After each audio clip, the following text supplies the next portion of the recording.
नमस्कार, मैं हूं आपके साथ आशा सरमाल। आप देख रहे हैं रिपोर्टर में आज हम सबसे पहले बात करेंगे अपराध को लेकर ही, क्योंकि कल भी हमने आपको सबसे पहले अपराध की खबर से ही रूबरू करवाया था और काफी दिन हो चुके हैं उस बच्ची की मौत को लेकर। अभी तक पुलिस की तरफ से कार्रवाई नहीं की गई, क्योंकि बताया गया कि पोस्टमार्टम नहीं हुआ है।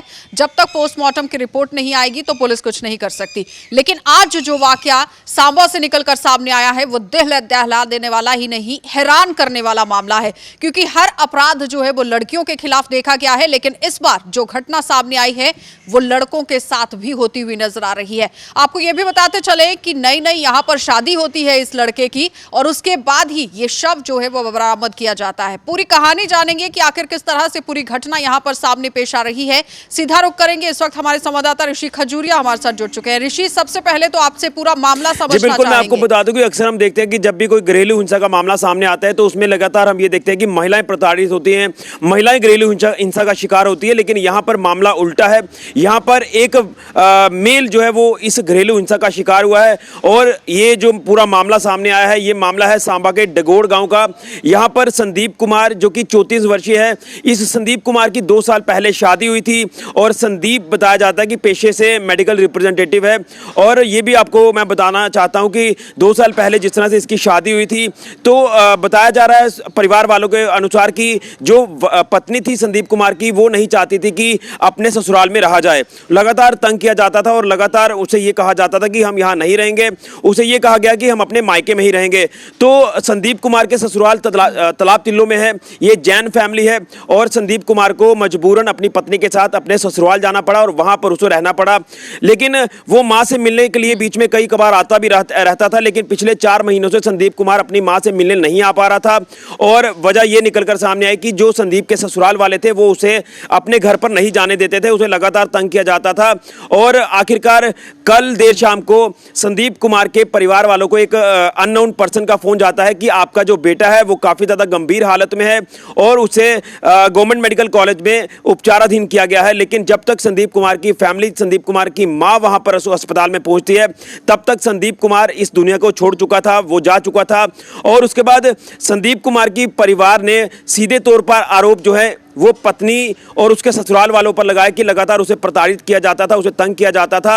और ये सुसाइड का मामला नहीं है, क्योंकि उनके तरफ से ये कहा गया था कि संदीप कुमार ने खुदकुशी कर ली है, लेकिन खुदकुशी का ये मामला नहीं था, ये परिवार वालों का कहना है। उन्होंने कहा कि गला रेत कर संदीप कुमार की हत्या कर दी गई है। तो और इसमें पुलिस की तरफ से क्या कुछ कार्रवाई की? देखिए, कार्रवाई जो है मैं आपको वही बता रहा हूँ कि जब परिवार ने पूरी आवाज उठाना शुरू की तो पुलिस स्टेशन बख्शीनगर में वो गए हैं, वहां पर उन्होंने रिपोर्ट फाइल करवाने का भी प्रयास किया। लेकिन उन्होंने कहा कि सबसे पहले एमएलसी होगा, एमएलसी के बाद जितनी भी फॉर्मेलिटीज है वो करके उसके बाद ये जो पूरी कार्रवाई है ये पुलिस आगे करेगी। लेकिन अभी तक एफआईआर लॉन्च नहीं हुई है, क्योंकि शव जो है वो गवर्नमेंट मेडिकल कॉलेज के मॉर्चरी सेक्शन में पड़ा हुआ है और पोस्टमार्टम के बाद ही संदीप कुमार के परिवार वालों को संदीप कुमार का शव जो वो सौंप दिया जाएगा लास्ट राइट्स के लिए। लेकिन कहीं ना कहीं ये दिल दहला देने वाला मामला है।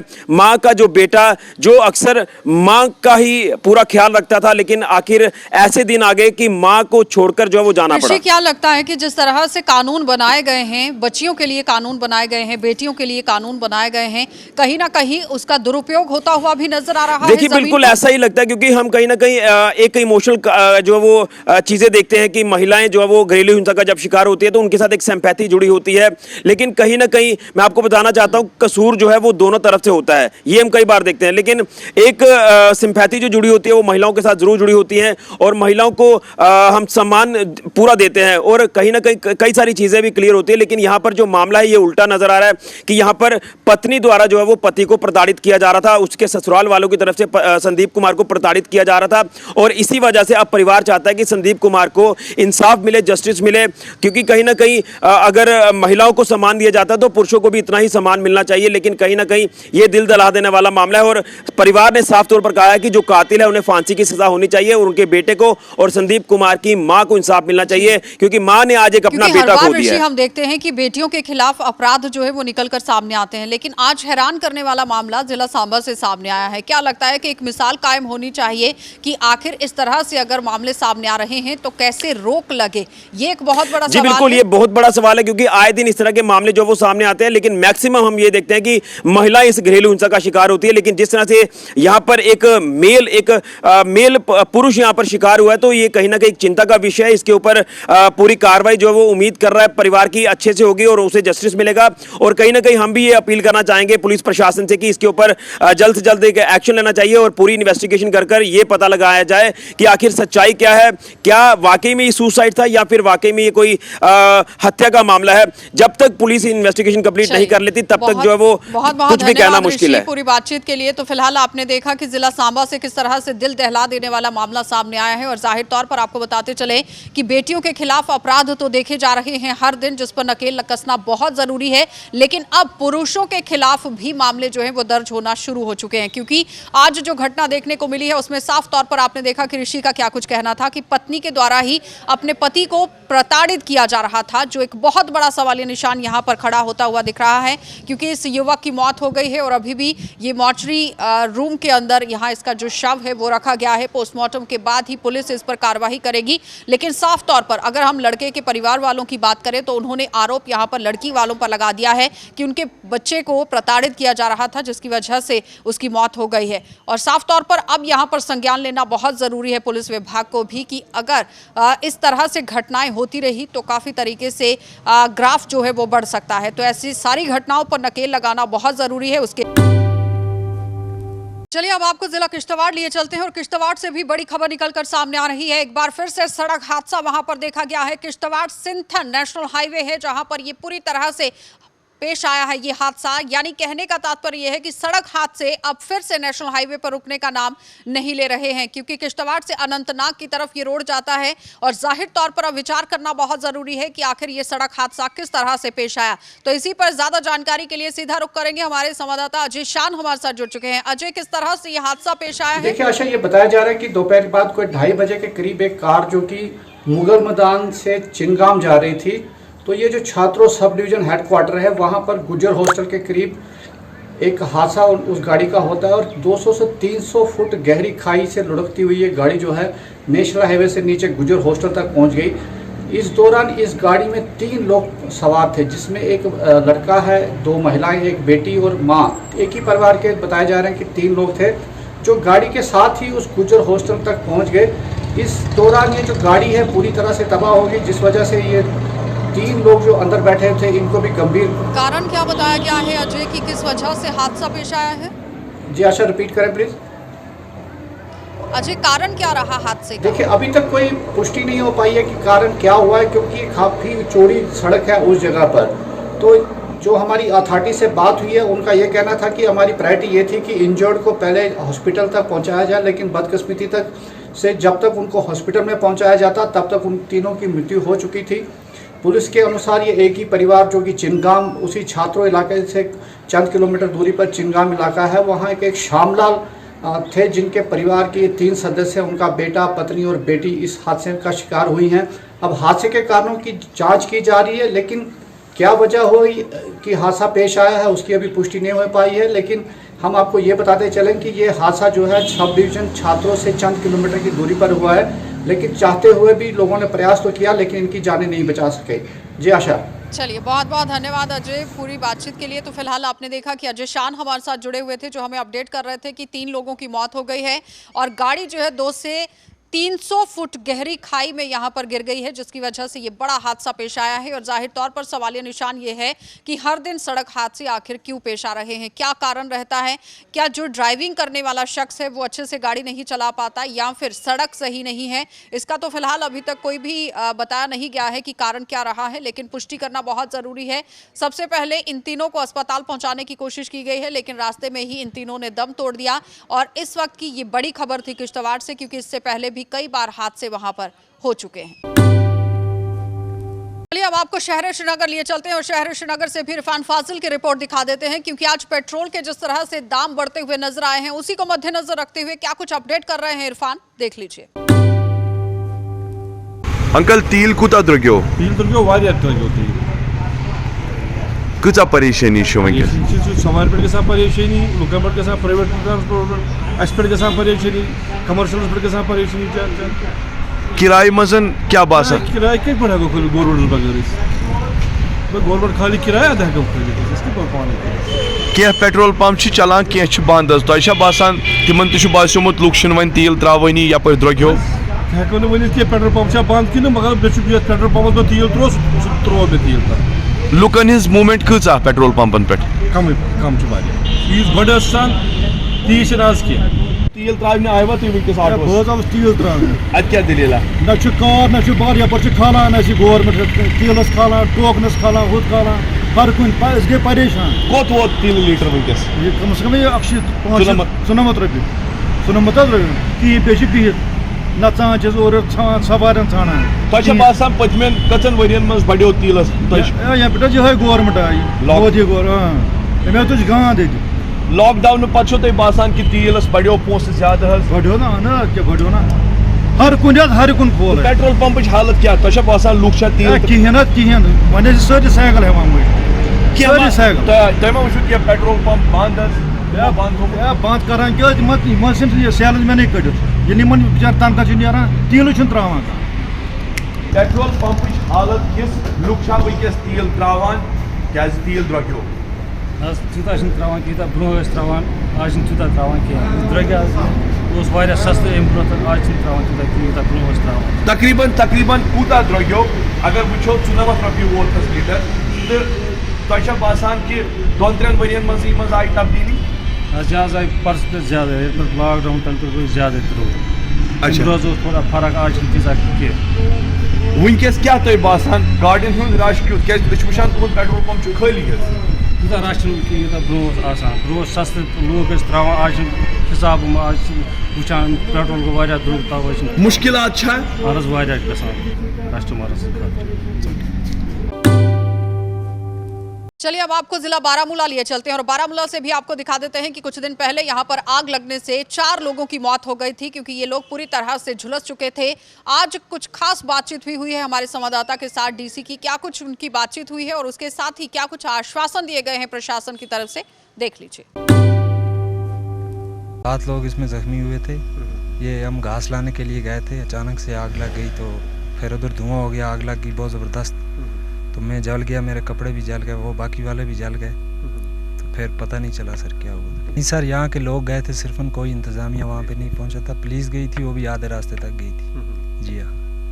तो कंपनसेशन वगैरह मिला है आप लोगों को? नहीं सर, कुछ नहीं। सख्त कार्रवाई होनी चाहिए सर इनके खिलाफ और इनको कड़ी से कड़ी सज़ा मिलनी चाहिए। जी, मेरा नाम नवीद है, मैं सुल्तान डक्की उड़ी से बोल रहा हूँ। यहाँ पे जैसे कि एक खौफनाक वाक़या होता है 7 तारीख में बरोज़ एतवार को एक शख्स की तरफ से आग लगाई जाती है खेत में।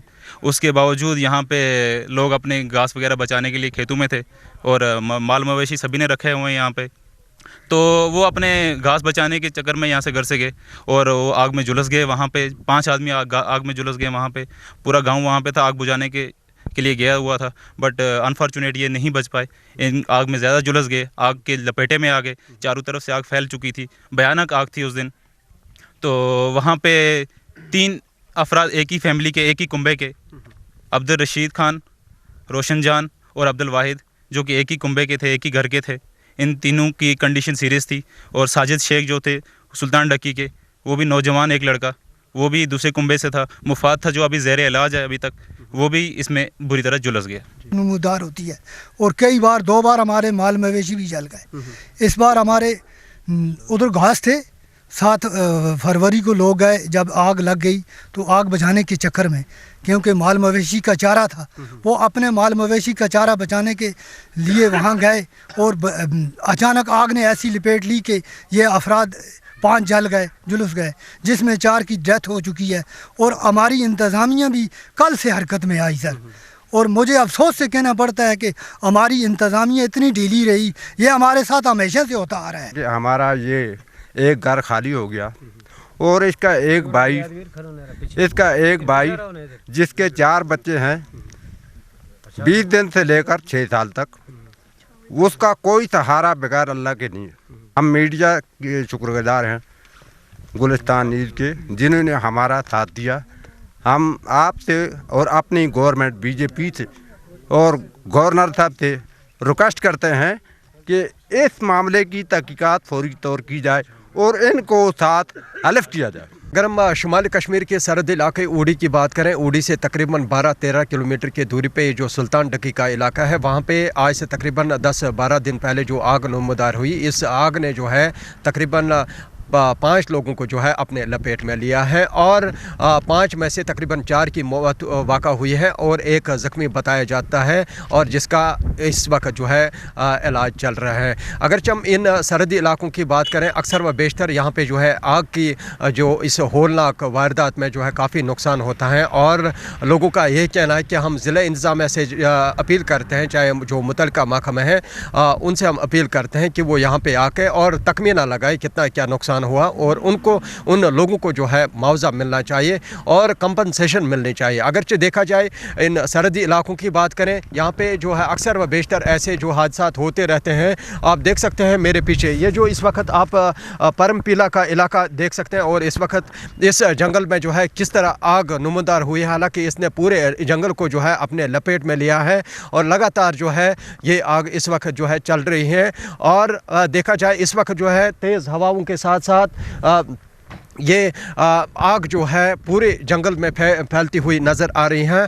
और अगरचे हमने मुकामी लोगों के साथ बात की, मुकामी लोगों का यही कहना है कि अभी तक जो है फॉरेस्ट डिपार्टमेंट का चाहे जो बाकी डिपार्टमेंट है उनकी तरफ से कोई अफसरान या कोई मुलाजिम यहाँ पे नहीं आया। चलिए अब आपको जिला डोडा लिए चलेंगे और डोडा से भी दिखा देते हैं कि वसीम गट्टू किस तरह से रिपोर्ट पेश कर रहे हैं, क्योंकि ट्रैफिक माह चल रहा था और उसको खत्म कर दिया गया। लेकिन अब आप देखिए कि एआरटीओ के साथ किस तरह से उनकी बातचीत हुई है, क्या कुछ एआरटीओ का कहना है, देख लीजिए। तो अभी मेरे साथ बात करने के लिए जुड़े हैं एआरटीओ डोडा कुलदीप जी, इन्हीं से पूरी जानकारी हम लेते हैं। आज जो प्रोग्राम यहाँ पे रखा गया था उससे थोड़ा सा बताएं, जो आज अपने यहाँ पे प्रोग्राम रखा था उसके बारे में थोड़ा सा बताएं। जैसे कि हमारा 5 दिन से एक फिटनेस मेला चल रहा था और आज उसका कल्मिनेट हुआ है वो फिटनेस मेला, और साथ साथ में जो हमारा 32 नेशनल रोड सेफ्टी मंथ का आगाज़ हुआ था और उसका भी आज कल्मिनेट हो गया। और बेसिक हमारा यही था कि जितनी भी गाड़ियाँ हमारी हैं 15 साल के ऊपर प्राइवेट कार्स हैं या दूसरी गाड़ियाँ हैं या एनुअल फिटनेस जिसकी ड्यू थी वो सभी का हमने फिटनेस की है। इंस्पेक्शन करने के बाद आए बदी डीडीसी के हाथों वो जहाँ हमारे मुखिया अतिथि थे और ये पूरी ड्यूटी में आज एलजी साहब के वर्चुअल मोड के थ्रू उन सभी डिस्ट्रिक्ट को मॉनिटर कर रहे थे और जैसे आपने देखा और यही हमारा आज का प्रोग्राम था। और काफ़ी सारे इस तरह के प्रोग्राम किए जाते हैं, काफ़ी सारी अवेयरनेस दी जाती है, मगर उसके बावजूद भी हम देखते हैं एक्सीडेंट रुकने का नाम नहीं ले रहे हैं। यूनेल बच्चे जो है मार्केट में अभी भी ड्राइविंग करते हैं विदाउट लाइसेंस, एक्स्ट्रा चार्जेस लिए जाते हैं। तो क्या बताना चाहेंगे, अभी तक क्यों सुधार नहीं आया है? नहीं, ऐसा नहीं है कि सुधार नहीं आया है। बेसिकली आप देखो कि ट्रैफिक में इतना बूम है कि पहले एक मोहल्ले में एक गाड़ी हुआ करती थी या एक भी नहीं होती थी, गांव में एक गाड़ी होती थी। जब रोड नेटवर्क जो था हर जगह रोड नेटवर्क नहीं था। आज बहुत सारे फ्लैगशिप प्रोग्राम चल रहे गवर्नमेंट के और मोबिलिटी बढ़ चुकी है, ट्रैफिक बहुत ज़्यादा हो चुकी है, जिसकी वजह से हमने कोशिश की है कि ज़्यादा से ज़्यादा लोगों को अवेयर करें, सेंसिटाइज करें।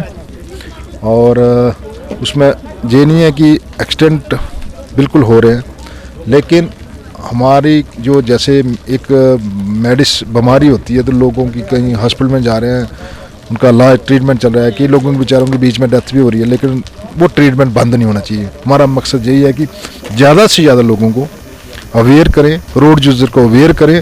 और मेरी अपील है सभी सिटीजन को कि जब भी वो रोड के ऊपर गाड़ी चलाएं या चलाने से पहले अपने बच्चे को प्रॉपर ट्रेनिंग दें और उसके बाद उसको एक सेफ़ रोड यूज़र बनाने के बाद ही रोड के ऊपर उतारें। और जितने भी रोड यूज़र हम हैं, हम सभी जब तक इसमें एक ट्रैफिक समस्या जो है एक्सीडेंट संबंधी से शेयर्ड रिस्पॉन्सिबिलिटी है।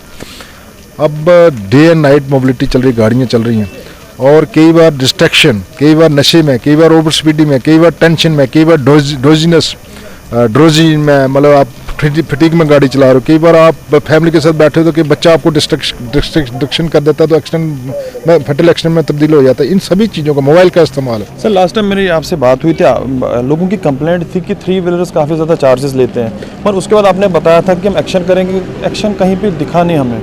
हमने एक्शन किया था, हमने गाड़ी भी सीज़ की थी, 2 गाड़ियाँ सीज़ की थी, हमने पूरी ड्राइव की थी पूरी टाउन में और उन्होंने हमसे 15 दिन लिए थे क्योंकि कुछ गाड़ियाँ थी जिसमें वो कुछ कागजात हमें कम पाए गए। उन्होंने कहा कि हमें 15 दिन का टाइम दो, उसके बाद हम इस रोड सेफ्टी मंथ में बिजी हो गए, लेकिन हम दोबारा चेक करेंगे। लेकिन उनके जो एसोसिएशन के जो भी इनको मिलता है उसका मेन रीज़न यही है कि खासकर पीक आवर्स जो है हमारे, उसमें जो ट्रांसपोर्टर है, ओनर है, वो चाहता है कि ज़्यादा से ज़्यादा मैं सवारी कैरी करूं और प्रॉफिट अर्न करूं। तो उन पर नकेल क्यों नहीं कसी जाती है? और मैक्सिमम गाड़ियां आपको बताऊं कि आज भी गाड़ियां 5-6 गाड़ियां कोटी रोड के ऊपर सीज हुई हैं। कल हमने भाला में 2 गाड़ियां सीज की, ऐसे डिफरेंट रूट्स के ऊपर। लेकिन जितने रूट्स है इतनी मैन पावर हमारे पास नहीं है।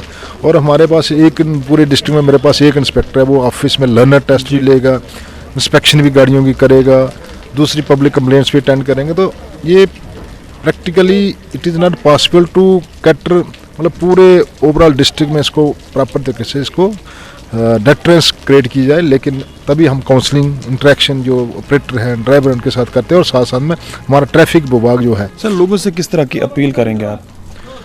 लोगों से यही अपील करूँगा कि जब भी आप घर से निकलो, आप रोड सेफ्टी का मैसेज, एक टॉर्च बेरर बन के निकलो और जितने भी ट्रैफिक के कानून का पालन करें और एक सेफ स्पीड में गाड़ी चलाएं और खुद सेफ रहें और दूसरे लोगों को सेफ रखें। चलिए, पूरी जानकारी ARTO डोडा कुलदीप जी दे रहे हैं। चलिए अब आपको कश्मीर की सैर करवा देते हैं, क्योंकि कश्मीर में लगातार कोरोना वायरस के मामले तो बढ़ते जा रहे हैं, लेकिन H1N1 को लेकर भी बातचीत अब उठना शुरू हो चुकी है और स्ट्रेन को लेकर भी बातचीत होना शुरू हो चुकी है। क्योंकि डिवकॉम की तरफ से आज यहां पर एक मीटिंग बुलाई गई और काफी तरीके से दिशा निर्देश जो है वो यहां कर्मचारियों को, आला अधिकारियों को भी दिए गए हैं। साफ तौर पर कहा गया कि हवाई अड्डे पर जब कोई यहां पर पहुंचता है तो सबसे पहले उसका टेस्ट किया जाएगा। और क्या कुछ अपडेट लेकर यहां पर सनम एजाज पहुंचे हुए हैं, देख लीजिए। वही पुराना, उस पे तशवीश की नई लहर और साथ साथ दुनिया भर में कोविड के साथ साथ H1N1 का नया स्ट्रेन, नए केसेस और मुल्क की मुख्तलिफ रियासतों में भी केसेस की तादाद, ये सब वो मामला थे जिन्होंने सबकी नींदें उड़ा रखी हैं। और कश्मीर में भी इंतजामिया इन सभी मामला को देखते हुए काफ़ी मुतहरिक हुई है। कश्मीर में डॉक्टर्स एसोसिएशन ने एक नए खतरे, नई लहर की चेतावनी तो पहले ही दी है।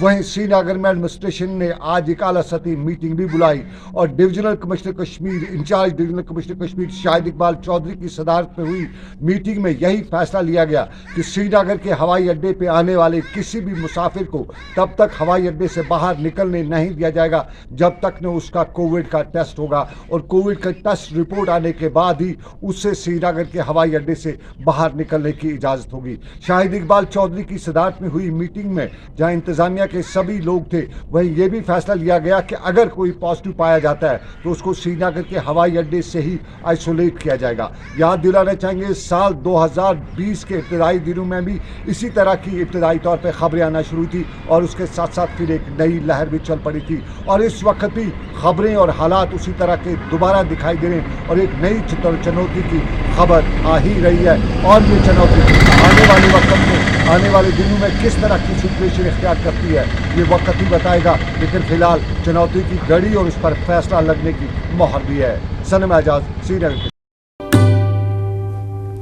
चलिए अब आपको जिला उधमपुर लिए चलेंगे और उधमपुर से भी आपको दिखा देते हैं कि आज तुषार महाजन जो कि शहीद जवान हैं, उन्हें श्रद्धांजलि दी गई है। 5वां बलिदान दिवस आज उनका मनाया गया है।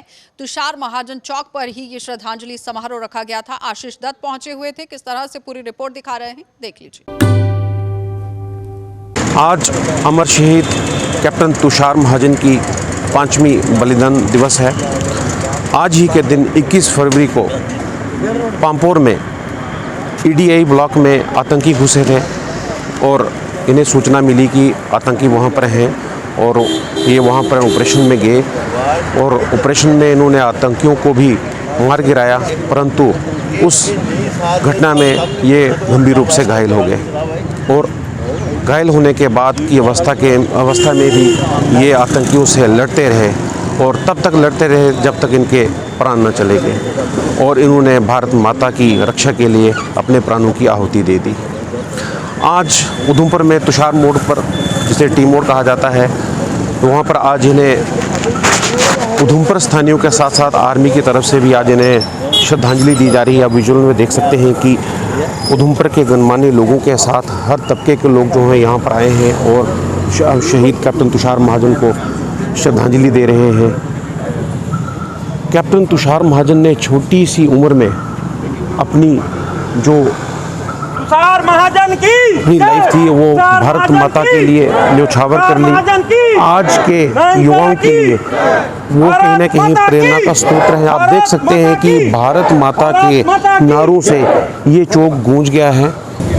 कैप्टन तुषार महाजन को हम भी श्रद्धांजलि देते हैं। छोटी सी उम्र में उन्होंने भारत माता के लिए अपने प्राणों की आहुति दे दी। आपके लिए तो ये बहुत ही मुश्किल समय है, लेकिन हम भी आपके इस दुखी घड़ी में आपके साथ हैं। आज के युवाओं के लिए सर क्या कहेंगे, जिस तरह कैप्टन तुषार महाजन ने छोटी उम्र में जो है भारत माता के लिए प्राण दे दिए, आप क्या कहेंगे सर? तुषार महाजन शुरू से ही उसमें एक जज्बा था देश प्रेम का, और वो चाहता था कि मैं आर्मी में जाऊं, ऑफिसर बनूं, और वो गया भी।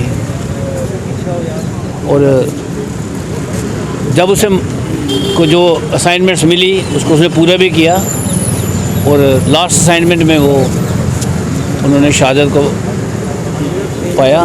हालांकि उन्होंने जितने भी मिलिटेंट थे उस बिल्डिंग के अंदर छुपे हुए, उन सबको मार गिराया, लेकिन खुद उसको इतनी गोलियां लगी थी, 3-4 गोलियां लगी थी, जिससे उसकी 3-4 गोली लगने से उसकी बड़ा खून बह गया था, और वो उसकी खून की ताब नहीं ला पाया, शहादत दे बैठा।